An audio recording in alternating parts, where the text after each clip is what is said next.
નમસ્કાર મિત્રો, સ્વાગત છે તમારું આજના એક નવા વિડીયોમાં। આજે આપણે વાત કરીશું કે પતિ પત્નીમાંથી કોનું મૃત્યુ પહેલાં થશે તે કેવી રીતે જાણવું। અહીં જાણો તો એ પહેલાં જે મિત્રો ચેનલ પર નવા છે તેમને ખાસ નમ્ર વિનંતી છે કે વિડીયોને લાઈક, શેર અને ચેનલને સબસ્ક્રાઈબ કરવાનું ભૂલશો નહીં। તો ચાલો શરૂ કરીએ આજનો ખાસ મહત્વપૂર્ણ સ્ટોરી વિડીયો। આપણા હિન્દુ ધર્મ અનુસાર તેને જોતાં આપણને ખબર પડે છે કે આપણે હંમેશા કહીએ છીએ કે આપણે શું કરીએ કે શું ન કરીએ તેના આધારે કોઈને પહેલું જાય છે। અર્થ, જે વ્યક્તિ કોઈ શારીરિક પીડાથી પીડાતી નથી, અખંડ હાથ પગથી મૃત્યુ પામે છે અથવા કુટુંબમાં અશાંતિમાંથી મુક્તિ મેળવે છે તે ભાગ્યશાળી છે। હંમેશા કહેવાય છે કે પતિ રહે અને પત્ની જાય તો પત્ની નસીબદાર છે। અમે ભગવાનને આ પ્રાર્થના કરીએ છીએ। જો પત્ની રહે અને પતિ જતો રહે તો પતિ ભાગ્યશાળી છે। આજના સમાજમાં વધી રહેલા પાપને જોઈને સમજી શકાય છે કે તે કોઈને કોઈ સમસ્યાનો સંકેત હોઈ શકે છે।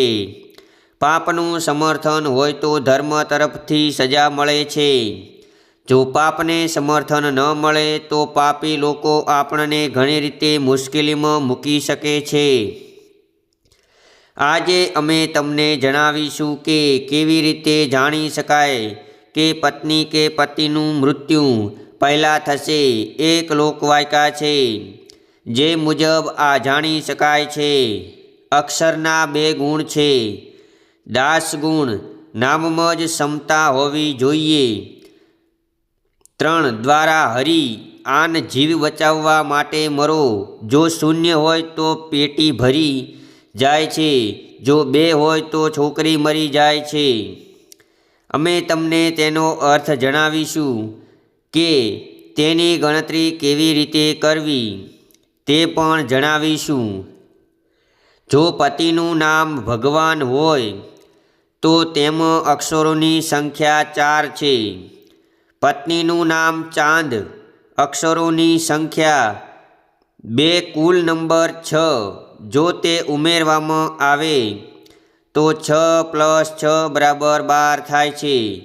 પતિના નામમાં માત્ર 1 અક્ષરની માત્રા 1, પત્નીના નામના 1 અક્ષરની માત્રા 1 છે।